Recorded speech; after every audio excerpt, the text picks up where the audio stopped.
Physics एक गहरा समुंदर है, याद रखिए मेरी बात। तो इसमें आपको गोता लगाना पड़ेगा।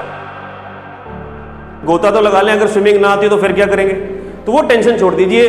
जो टीचर आपका गाइड आपको पकड़ के ले आएगा, बस आप आंख बंद करके टीचर के साथ उस समुंदर की गहराई में गोता लगा लो, ये गारंटी है टीचर आपको वापस लेकर आएगा। एक के बाद चुटकियों में आपके सवाल सॉल्व होंगे।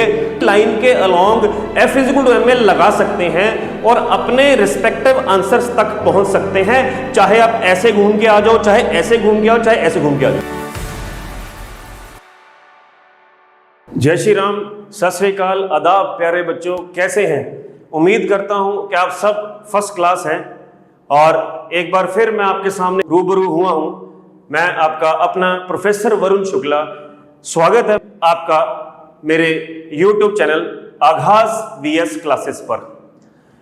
पिछली क्लास में मैंने मैकेनिक्स का एक सब पार्ट शुरू किया था, पार्टिकल डायनामिक्स, और उसमें मैंने आपको बताया था कि कैसे फ्री बॉडी डायग्राम बनाई जाती है और कैसे आप किसी क्वेश्चन में FBD अलग अलग तरीके से बना सकते हो।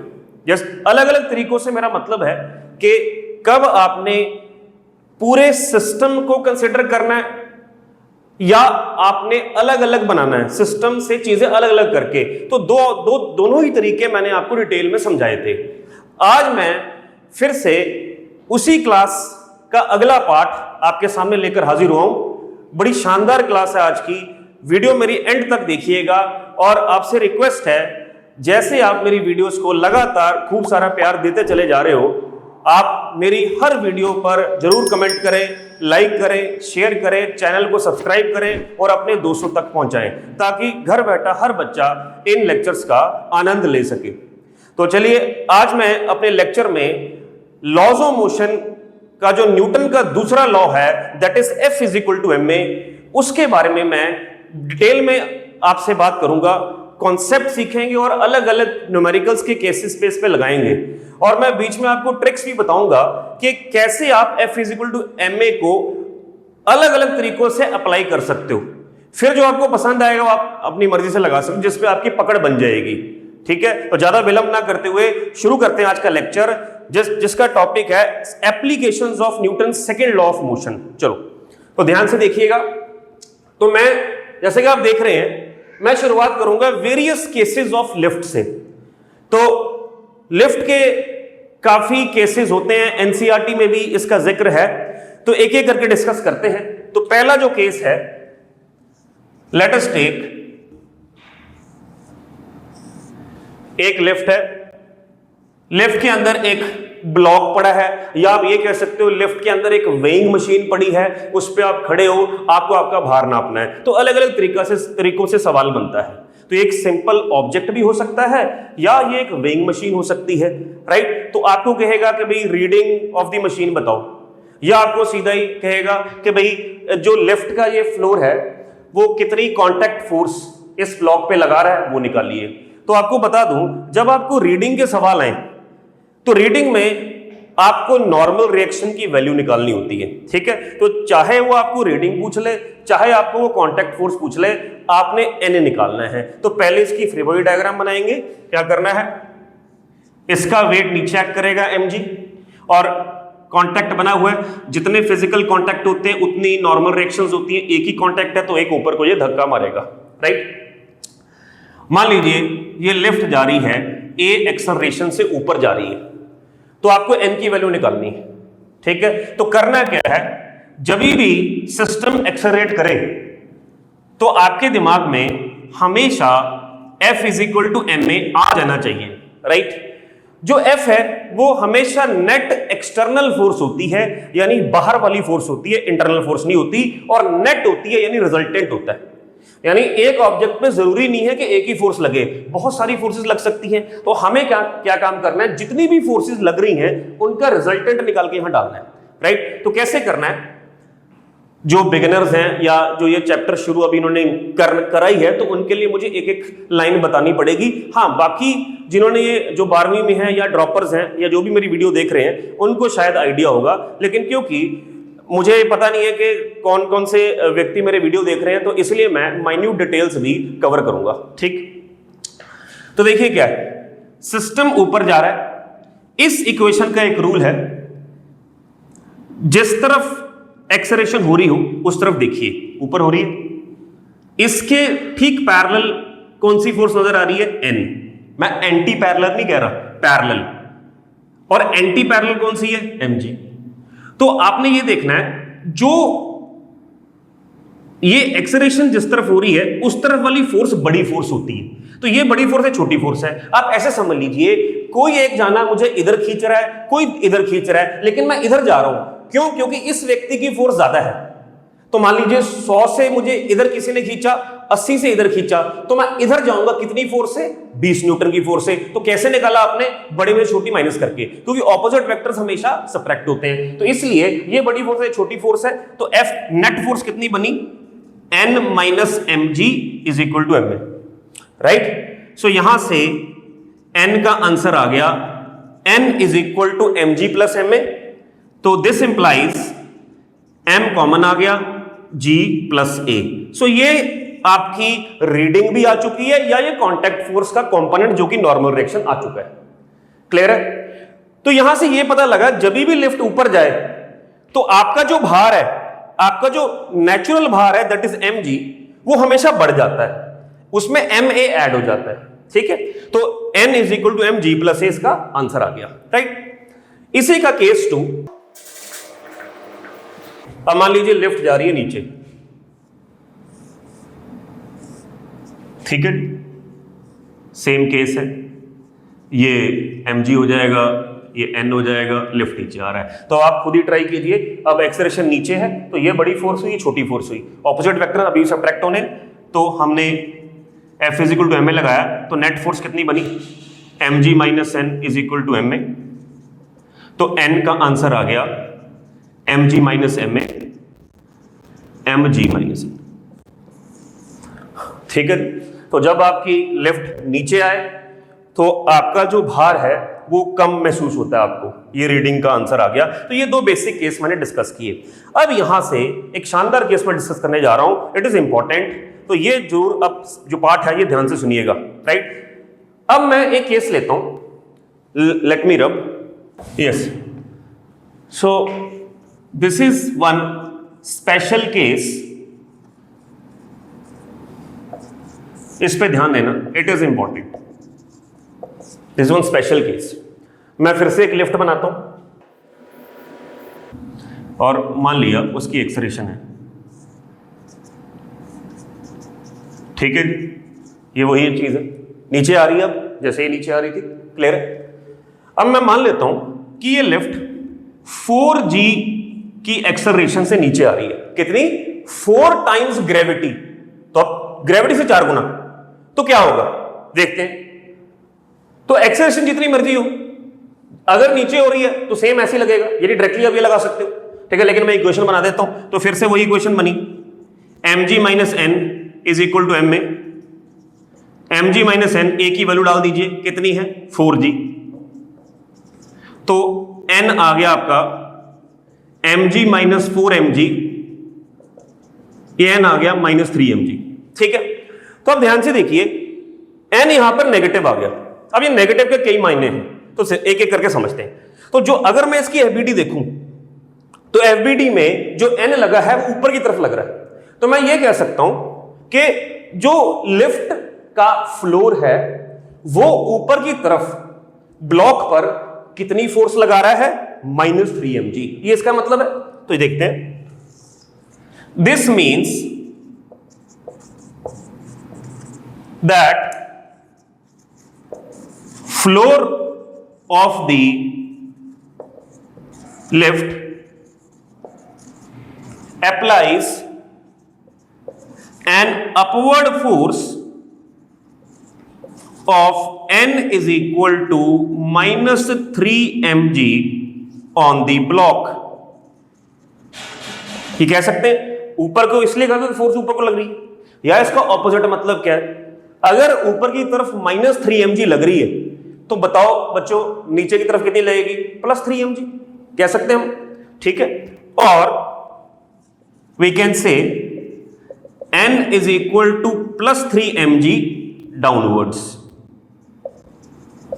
अब इसको इंटरप्रेट करते हैं, ठीक है, इधर आते हैं, ठीक है।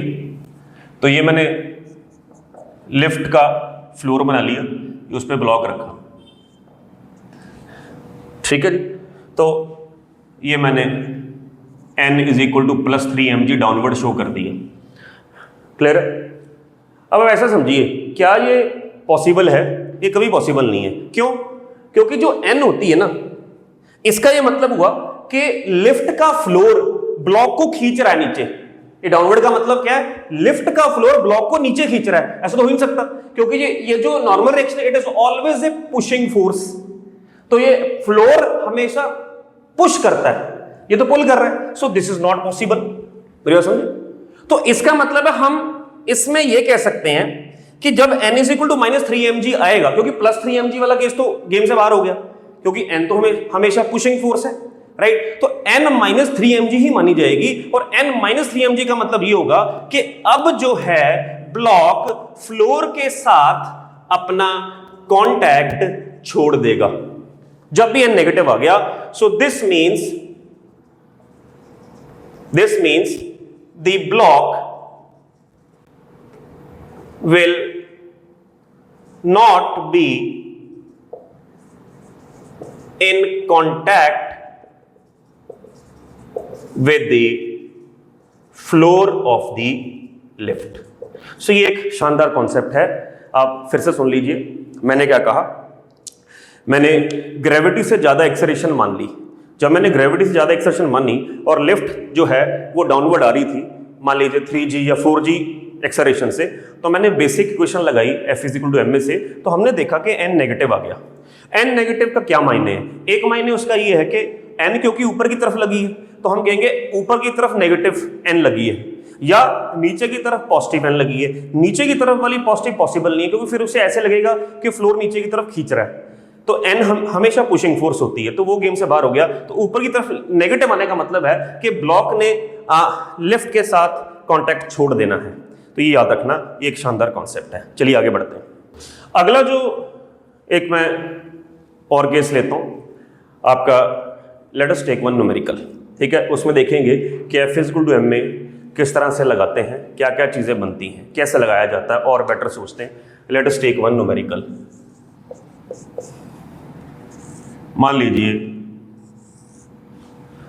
ये एक इंक्लाइंड प्लेन है, एंगल थीटा पर ये ब्लॉक है,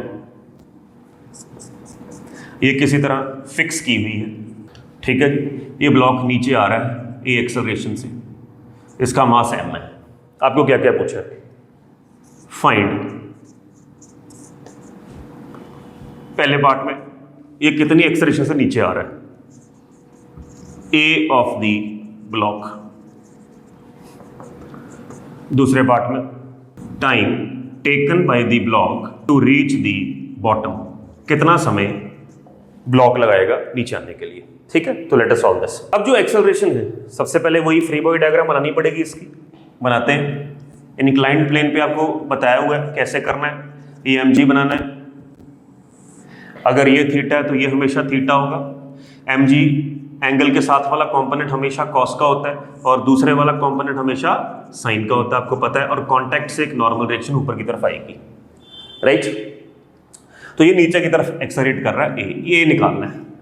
तो आप इस लाइन के अलोंग देखेंगे, अब इस लाइन के अलोंग कितनी फोर्स है, आगे पीछे दोनों तरफ देखना है। तो इस लाइन के अलोंग, मैं इस लाइन के अलोंग क्यों बात कर रहा हूं? क्योंकि एक्सेलरेशन इस लाइन के अलोंग हो रही है। जिस लाइन के अलोंग एक्सेलरेशन हो रही हो, बस उसी लाइन के अलोंग आप फोर्सेस को देखिए, आगे पीछे दाएं बाएं जैसे मर्जी, ठीक है।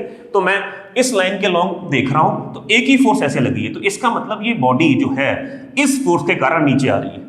तो जब मैं इस लाइन के along F is equal to ma लगाऊंगा, तो नेट फोर्स केवल एक है, जो कि है mg sine theta is equal to ma। लीजिए आपका पहले पार्ट का आंसर आ गया g साइन थीटा। मेरा समझे, ठीक है।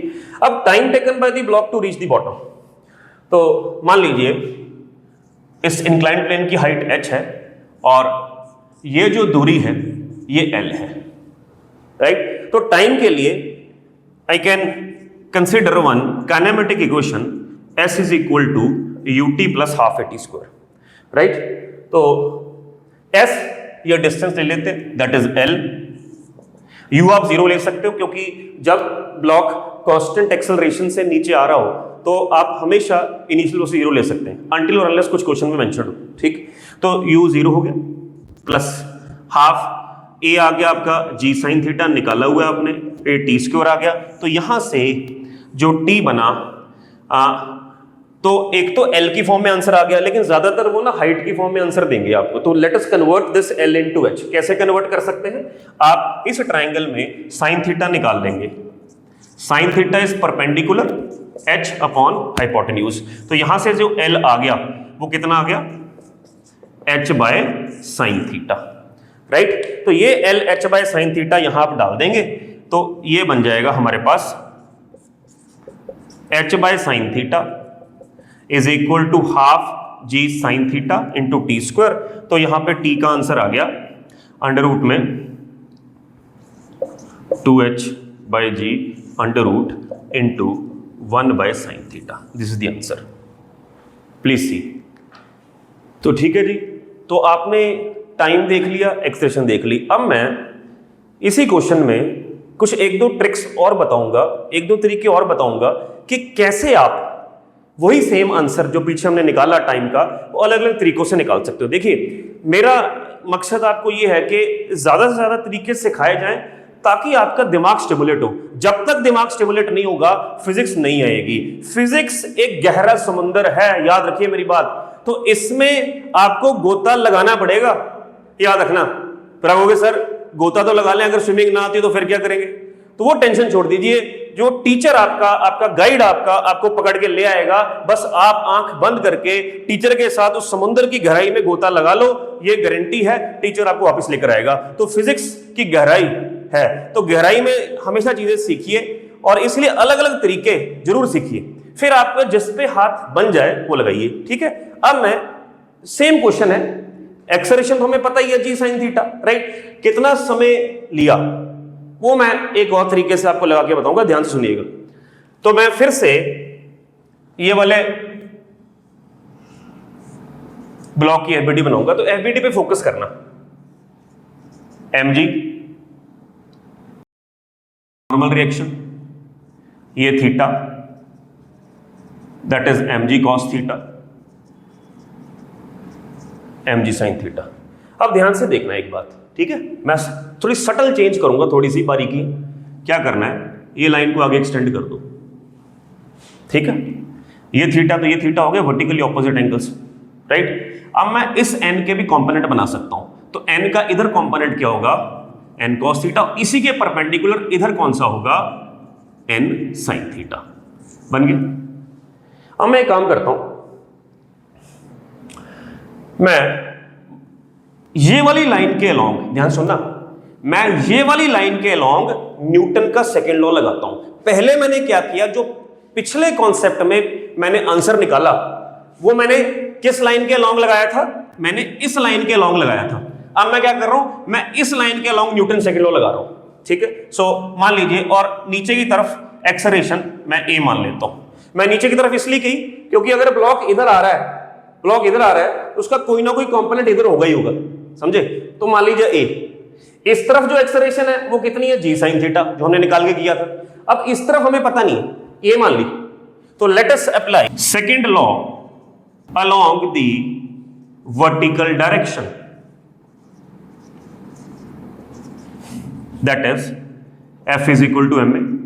तो आप ध्यान से देखिए, इस तरफ अगर a नीचे है, इसका मतलब ये वाली जो फोर्स जो इसके पैरेलल है ये बड़ी है, और इसके ऑपोजिट फोर्स ये छोटी है। ऑपोजिट वेक्टर फिर से माइनस होंगे तो इक्वेशन क्या बनेगी? mg minus of n cos theta is equal to ma, right. अब देखिए यहां पर दिस इंप्लाइज जो n है वो पहले से पता है, n किसको बैलेंस कर रहा है? mg cos थीटा, क्योंकि जो ब्लॉक है वो इस लाइन के लॉन्ग तो मूव कर ही नहीं रहा, वो मोशन ऐसे है, ठीक है। तो जिस परपेंडिकुलर टू दी प्लेन वो मूव नहीं कर रहा, तो यहां बैलेंसिंग हो जाएगी। तो उस लाइन के लॉन्ग n ऑलरेडी हमारे पास कितना है? mg cos थीटा, यहां डाल देंगे। ये आगे mg cos theta, cos theta into cos theta क्या हो गया? cos square theta, right. This is equal to M A. So यहां से M M M cancel, g common आ गया, अंदर क्या बच गया 1 minus cos square theta, 1 minus cos square is sine square theta. तो यहां से एक्सेलरेशन आ गई g sine square theta. It is very important. यानी ये बात याद रखें, अगर इंक्लाइंड प्लेन पे ऐसा सवाल आए, अब ट्रिक सुनना, और आपको अलोंग दी इंक्लाइन एक्सेलरेशन पूछी हो और फ्रिक्शन नहीं हो, तो हमेशा एक्सेलरेशन क्या आती है जी साइन थीटा, जो पहले पार्ट में किया। लेकिन अगर वो ऐसे वर्टिकली पूछ ली जाए, यानी ऐसे पूछ ली जाए, तो हमेशा एक्सेलरेशन क्या आएगी जी साइन स्क्वायर थीटा। ये मैंने लगा के बता दिया आपको, ठीक है। तो अब मैं क्या करता हूं, तो टाइम निकालना है मैंने, तो टाइम के लिए फिर से s is equal to u t plus half a t square use की मैंने, ठीक है। तो अब मैं ये मान लेता हूं मैंने इसके अलोंग एक्सेलरेशन निकाल ली है, तो मैं इसी के अलोंग ये इक्वेशन लगा रहा हूं। तो अब देखिए, ऐसे जब ब्लॉक नीचे आएगा तो ऐसे कितना डिस्टेंस कवर किया है h, ऐसे कितना किया था l, तो ऐसे h किया तो s हो जाएगा h, डाउनवर्ड है तो माइनस ले सकते हैं, u आ फिर से 0 ले लीजिए, ठीक है। तो इसमें ये आ गया आपका प्लस हाफ इंटू एक्सेलरेशन कितनी आ गई है g sine square theta into T square. ये माइनस ना भी ले चलेगा, माइनस डायरेक्शन के लिए है, तो ये यहां से बन गया 2h by g under root 1 by sine theta. Kindly check the answer, पहले पार्ट का भी, जो पहले पार्ट में जिस तरीके से मैंने आंसर निकाला वो सेम था, है ना शानदार बात प्यारे बच्चों। और बताओ आपको क्या चाहिए, आपको अलग अलग तरीके मैं बता रहा हूं, ठीक है। ज्यादा से ज्यादा मेरा चैनल सब्सक्राइब कीजिए, लाइक कीजिए, शेयर कीजिए, कमेंट जरूर करिए। अगर आपको ये पसंद आया हो जरूर कमेंट कीजिए, क्योंकि मेरी मेहनत लग रही है, आपको मेरा साथ देना होगा, इस चैनल को ज्यादा से ज्यादा बढ़ाना होगा। फिर देखिए आपको क्या क्वालिटी कंटेंट मिलेगा यहाँ पर, तो फिर सुन लीजिए, आप कंपेयर कीजिए, ये और पुराना जो है वो सेम आंसर मैंने निकाल के आपको बताया। अब मैं एक और मेथड आपको बताऊंगा, तो अगला मेथड सुनने से पहले एक बार घर बैठे बैठे तालियां जरूर बजा दो, और तालियों की गूंज आपके पेरेंट्स तक सुननी चाहिए कि देखिए हमें यहां पर एक ऐसा क्वालिटी कंटेंट मिल रहा है। एक के बाद एक के बाद एक के बाद चुटकियों में आपके सवाल सॉल्व होंगे। तो आप देखिए, ये सेकंड मेथड है। अब मैं आपको तीसरा तरीका भी बताऊंगा, सेम क्वेश्चन, सुनिए ध्यान से। मेथड 3 क्या है, ये था मेथड 2, ये है मेथड 3। मेथड 3 सुनिए, मैंने क्या करना है, अब मुझे ये n cos थीटा बनाने की जरूरत नहीं पड़ेगी। मेथड तीसरा क्या है, आप सीधा ही, मैं अलग से बना देता हूं पहले वीडियो, देखिए यहां बना देता हूं, ये mg, ये थीटा है, ये mg cos थीटा है। अब n की मुझे जरूरत नहीं तो मैं नहीं बनाई, मेथड बता रहा हूं। अब देखिए हमें पता है ऐसे जो एक्सेलरेशन आई थी वो जी साइन थीटा आई थी मेथड 1 में, ऐसे जो आई थी वो जी साइन स्क्वायर थीटा आई थी, ठीक है। इससे अब मैं काम करता हूं, अगर मैं ये एक्सेलरेशन का इधर कंपोनेंट डायरेक्टली बना दूं, वो बन सकता है। ये एंगल कितना है 90 माइनस थीटा, तो एक्सेलरेशन यानी जी साइन थीटा का इधर कंपोनेंट क्या बनेगा, g sine theta cos of 90 minus theta क्या बन जाएगा, g sine theta into sine theta क्या बन जाएगा, जी साइन स्क्वायर थीटा। यानी जो मैंने ऐसे निकाली वो डायरेक्टली आ गई। मतलब आप इक्वेशन इस लाइन के लॉन्ग लगाकर यहां तक पहुंच सकते हो, या ऑरली इधर आपको पता होनी चाहिए एक्सेलरेशन, आपने इधर कंपोनेंट बना देना है। एंगल के साथ वाला कंपोनेंट कॉस का होता है, तो जी साइन थीटा कॉस 90 माइनस जो कि साइन थीटा, तो सीधा यू आंसर आ गया। देखिए आप डायरेक्टली पहुंच गए यहां पर, है ना शानदार बात। तो ये 3 तरीके आपको ने बताए एक क्वेश्चन के, कि कैसे जब एक ब्लॉक नीचे आता है टाइम कैसे निकाला जाए। टाइम निकालने के लिए हमेशा एक्सेलरेशन की जरूरत पड़ती है, तो आपको मैंने बताया, ठीक है। अगले सवाल की तरफ बढ़ते हैं। तो प्यारे बच्चों, आपको F = m में कैसे लगाया जाता है मैंने आपको बताया। अब चलिए, क्योंकि देखिए जो F = m है ना, इसकी कहानी तो कभी खत्म नहीं होगी। आप पूरी 11वीं और 12वीं की फिजिक्स में फोर्स की चर्चा हमेशा करेंगे। 12वीं में इलेक्ट्रोमैग्नेटिज्म में बार बार फोर्स की चर्चा है। तो इसीलिए मैंने आपको जब ये सीरीज स्टार्ट की थी आपको कहा था कि यही से असली फिजिक्स शुरू होती है, क्योंकि यहां से जिसको F = ma की गहराई पता लगी कि कैसे आप किसी भी लाइन के along F is equal to ma लगा सकते हैं और अपने रिस्पेक्टिव आंसर्स तक पहुंच सकते हैं, चाहे आप ऐसे घूम के आ जाओ, चाहे ऐसे घूम के आओ, चाहे ऐसे घूम के आ जाओ, तो किसी भी लाइन के अलोंग। तो मैंने पिछले क्वेश्चन में आपको बताया, उसको बार बार देखिएगा, कभी आप मार नहीं खाओगे। ऐसे ही इस चैप्टर में एक बहुत शानदार कॉन्सेप्ट है सूडो फोर्स का। देखिए जितने भी सवाल हैं वो बगैर सूडो फोर्स से भी सॉल्व हो जाते हैं, वो आपको बताऊंगा, लेकिन सूडो फोर्स समझ लो थोड़ी सी मुश्किल जो है वो कम हो जाएगी, इसलिए सूडो फोर्स समझते हैं क्या है, फिर उसको एक दो क्वेश्चन पे लगाकर देखते हैं। जब उसको लगाना है तब भी F is equal to ma की ही बात होगी, ठीक है। So let us see one concept, pseudo force.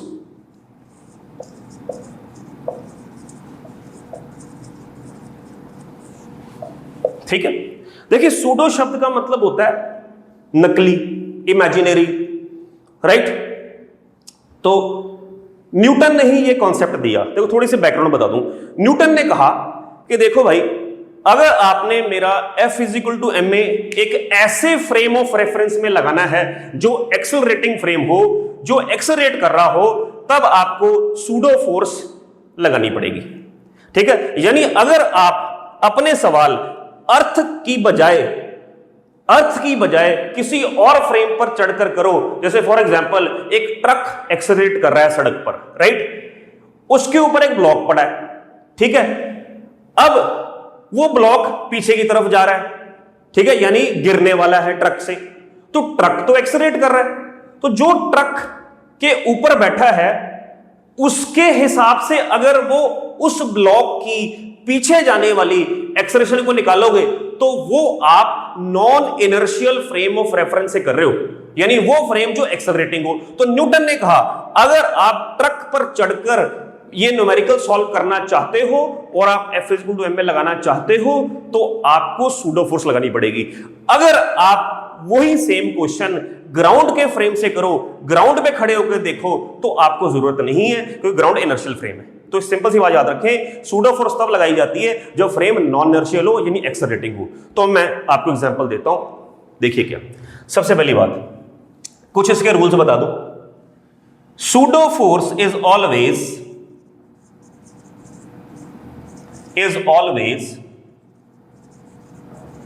Opposite to the frame. जो एक्सेलरेटिंग फ्रेम है, जैसे वो ट्रक है, अगर ट्रक इधर जा रहा है और उसके ऊपर ब्लॉक को स्टडी कर रहे हैं, तो फ्रेम इधर जा रहा है, सूडो फोर्स उस ब्लॉक पर किधर लेगी? उल्टी डायरेक्शन में। It is always opposite to the direction of the acceleration of the frame, ठीक है। तो याद रखना रूल, ये सूडो फोर्स का ये इकलौता रूल याद रखिए।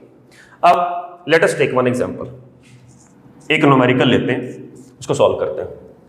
मान लीजिए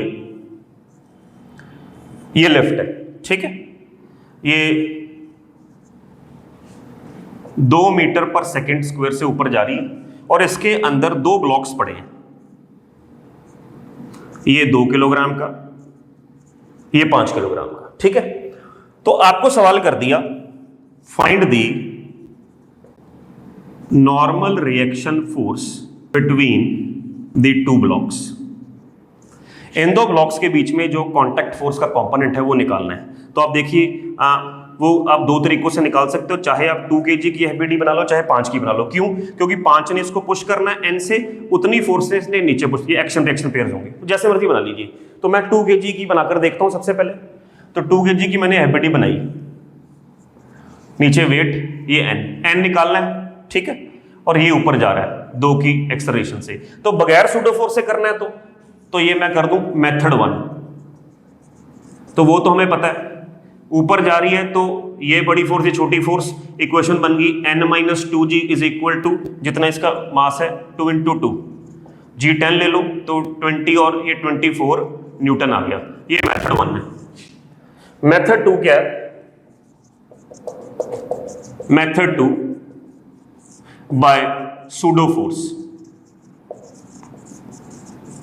बाय सूडो फोर्स। तो सूडो फोर्स से इक्वेशन करना है। मैंने फिर से डायग्राम बनाई, free body diagram, this is 2g, this is n। ये अब देखिए सूडो फोर्स से कर। अब मैंने क्या किया, अब ध्यान सुनना, लिफ्ट एक एक्सेलरेटिंग फ्रेम है, राइट? तो नॉन इनर्शियल है। पहला मैंने ये क्वेश्चन सॉल्व किया कि जो मेरा ऑब्जर्वर था ना, वो ग्राउंड पर देख रहा था, ये ऑब्जर्वर था, ये इसको देख रहा था, तो इसको तो ये सारा सिस्टम ऊपर एक्सेलरेट करता हुआ नजर आएगा, तो इसलिए जितनी लिफ्ट की उतनी इसकी मान ली। लेकिन हमने इसी को यहां पे चढ़ा दिया लिफ्ट पर, तो अब जब ये ऑब्जर्वर लिफ्ट के अंदर ही बैठ गया तो इसके विद रिस्पेक्ट टू ये क्या दौड़ रहा है, क्या एक्सेलरेट कर रहा है? नहीं, इसको तो ये रेस्ट पे नजर आ रहा है, लेकिन इसको तो ये एक्सेलरेट करता हुआ नजर आ रहा है क्योंकि लिफ्ट ऊपर जा रही है। मेरी बात समझे? जैसे आप गाड़ी में बैठे हो, कार में बैठे हो, ड्राइवर के विद रिस्पेक्ट टू आप रेस्ट पर हो, लेकिन बाहर आपका जो दुश्मन दोस्त कोई भी है उसके विद रिस्पेक्ट टू आप एक्सेलरेट कर रहे हो। समझिए मेरी बात? तो वो सिंपल सी बात है। तो अब ये ध्यान में रखते हुए अब इसके हिसाब से इक्वेशन क्या बनेगी? इसके हिसाब से तो इसकी एक्सेलरेशन है ही नहीं, जीरो है इसके हिसाब से, ठीक है? तो अब सूडो फोर्स लगानी है। इस पर सूडो फोर्स कैसे लगेगी? जिस तरफ फ्रेम जा रहा है उससे उल्टा लगानी है, तो नीचे की तरफ लगी सूडो फोर्स। सूडो फोर्स का फॉर्मूला क्या है? सिंपल, जितना इसका मास है जितनी फ्रेम की एक्सेलरेशन है, जितनी फ्रेम की एक्सेलरेशन है, एक्सेलरेशन ऑफ द फ्रेम, ठीक है? तो फ्रेम की तो 2 है, सो 2 इंटू 2 4 न्यूटन होगी सूडो फोर्स। तो ये A0 तो इसको नजर आ रही है, जब A0 है तो F0 है, जब F0 है तो इक्विलिब्रियम है। अगर इक्विलिब्रियम है तो हर डायरेक्शन में फोर्स बराबर होगी, तो इस डायरेक्शन में फोर्स बैलेंस हो जाएगी, N must be equal to 2G plus 4। तो बैलेंसिंग के कॉन्सेप्ट से 2G प्लस 4 यानी 24 न्यूटन, इसका भी आंसर आ गया, दोनों का सेम आंसर। अब मेरी बात ध्यान से समझिए, कंफ्यूज नहीं होना। ये A0 इसको नजर आ रही है, याद रखना, वैसे तो फ्रेम की एक्सेलरेशन है ही है। तो सूडो फोर्स के लिए फॉर्मूला क्या है? जो ऑब्जेक्ट अंडर कंसीडरेशन है, तो this is the object under consideration, तो इसको देखिए, इस पे सूडो फोर्स कैसे लगेगी? नीचे को। नीचे को क्यों? क्योंकि फ्रेम ऊपर जा रहा था, और फॉर्मूला क्या है? जितना इसका मास है और जितनी फ्रेम की एक्सेलरेशन, वो डाल दी। अब क्योंकि ऑब्जर्वर को ये रेस्ट पे नजर आ रहा है तो इस बैलेंसिंग से आंसर रहेगा, तो n must be equal 2G plus this. तो दोनों तरीके आपको बता दिए। ये सूडो फोर्स का बड़ा शानदार तरीका है। एक क्वेश्चन मैं और लेता हूं, लेट मी नो। यस, तो मैं एक क्वेश्चन आपको होमवर्क दे देता हूं, आप ट्राई करना और कमेंट सेक्शन पे जरूर पोस्ट करना, ठीक है? उसके आंसर पोस्ट करने। एक लिफ्ट है, मान लीजिए ऊपर जा रही है, इसके अंदर एक इंक्लाइन प्लेन है, ये थीटा है, ये ब्लॉक है, ये नीचे आ रहा है A डैश एक्सेलरेशन से, पता नहीं, तो आपको ये बताना है find the time taken by the block to reach the bottom.